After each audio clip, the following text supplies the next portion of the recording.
Welcome to double seven media. నేను మీ ఆదినారాయణ. నా video చూస్తున్న ప్రతి ఒక్కరూ లైక్ చేసి, షేర్ చేసి, కామెంట్ చేసి, అలాగే ఛానల్ను సబ్స్క్రైబ్ చేసుకోవాలని కోరుకుంటున్నాను. 2024లో కూటమి ప్రభుత్వం అధికారంలోకి వచ్చిన తర్వాత తెలుగుదేశం పార్టీలో చాలా చోట వర్గభేదాలు ఎక్కువైనాయి. ఈ వర్గభేదాలతో అధిష్టానానికి తలనొప్పిగా మారింది. మనం చాలా విషయాలు ఈ మధ్యకాలంలో చూస్తూనే ఉన్నాం. ప్రభుత్వం అధికారంలోకి వచ్చిన తర్వాత కొంతమంది ఎమ్మెల్యేలు అవినీతికి పాల్పడుతున్నారని చాలా ఆరోపణలు వచ్చాయి.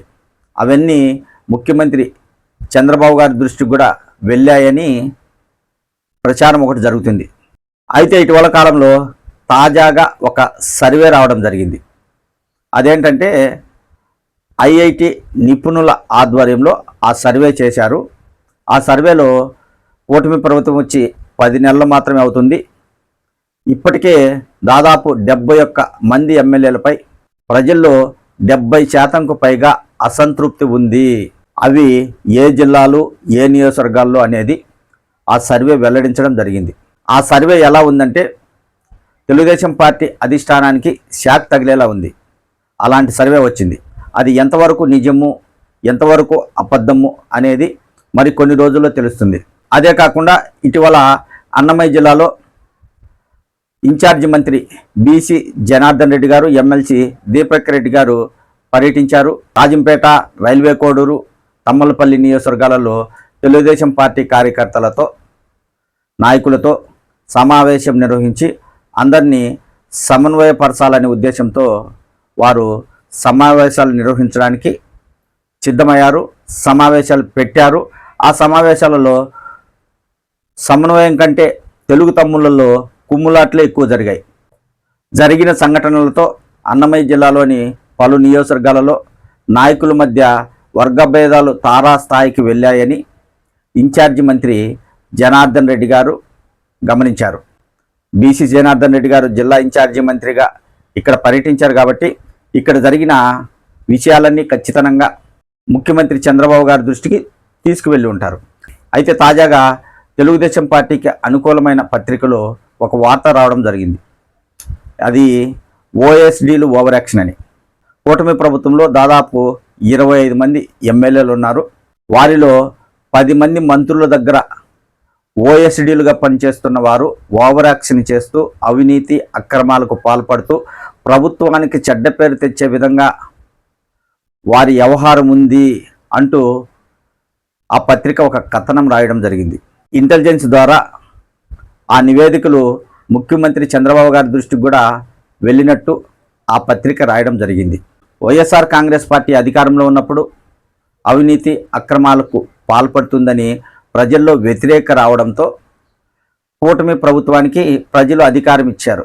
అయితే కూటమి అధికారంలోకి వచ్చిన యథావిధిగా అవినీతి అక్రమాలకు పాల్పడుతున్నారనే ప్రచారం జరుగుతుంది. అయితే ఇక్కడ గమనించాల్సింది మనం ఏంటంటే కూటమి ప్రభుత్వానికి కానీ తెలుగుదేశం పార్టీకి కానీ ఇక్కడ కలిసి వచ్చే అంశం ఏంటంటే ప్రభుత్వం అధికారంలోకి వచ్చి 10 నెలలు అయిందే కాబట్టి ఎవరిపై అయినా వ్యతిరేకత వస్తే మరో 4 ఏళ్ళు సమయం ఉంది కాబట్టి సరిదిద్దుకునే అవకాశం ఉంది.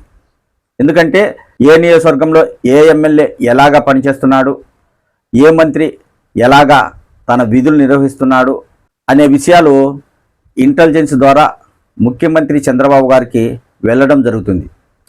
ఈ కొద్ది నెలల్లోనే ఎవరిపై అయితే వ్యతిరేకత వచ్చిందో ఆ నాయకులను పిలిపించుకొని ముఖ్యమంత్రి చంద్రబాబు గారు వారిని హెచ్చరించి ఇకపై అలాంటి అవినీతి అక్రమాలకు పాల్పడకుండా ప్రజల నమ్మకాన్ని వమ్ము చేయకుండా నియోజకవర్గంలో అభివృద్ధి చేసి పార్టీకి ప్రభుత్వానికి మంచి పేరు తీసుకురావాలని ఎమ్మెల్యేలకు కావచ్చు, మంత్రులకు కావచ్చు సూచించే అవకాశం ఉంటుంది.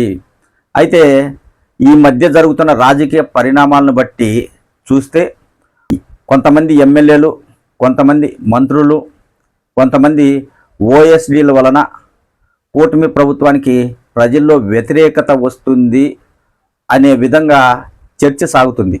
ఇలాంటి ప్రచారం జరగకుండా ఇప్పుడే ముఖ్యమంత్రి చంద్రబాబు గారు వీటిని నియంత్రించే విధంగా చర్యలు తీసుకుంటే మరో 4 ఏళ్ళు ఉంది కాబట్టి మళ్ళీ ఏ నాయకులపై అయితే వ్యతిరేకత వచ్చిందో ఆ నాయకులు మంచి పరిపాలన అందిస్తే మళ్ళీ ప్రజల్లో వారిపై ఉన్న వ్యతిరేకత వీగిపోయే అవకాశం ఉంటుంది.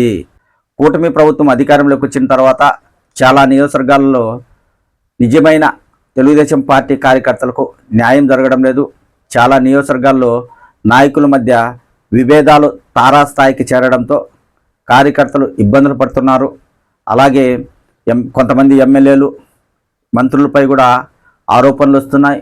ఇప్పుడు తాజాగా ఓఎస్డీల వలన కూడా ప్రభుత్వానికి చెడ్డ పేరు వస్తుంది అనే ప్రచారం వస్తుంది. కాబట్టి వీటన్నిటిపై ముఖ్యమంత్రి చంద్రబాబు గారు కావచ్చు, డిప్యూటీ సీఎం పవన్ కళ్యాణ్ గారు, అలాగే ఐటీ శాఖ మంత్రి నారా లోకేష్ బాబు గారు ఇకపై నాయకులపై ప్రజల్లో వ్యతిరేకత రాకుండా ఎలాంటి చర్యలు తీసుకుంటారో వేచి చూడాలి.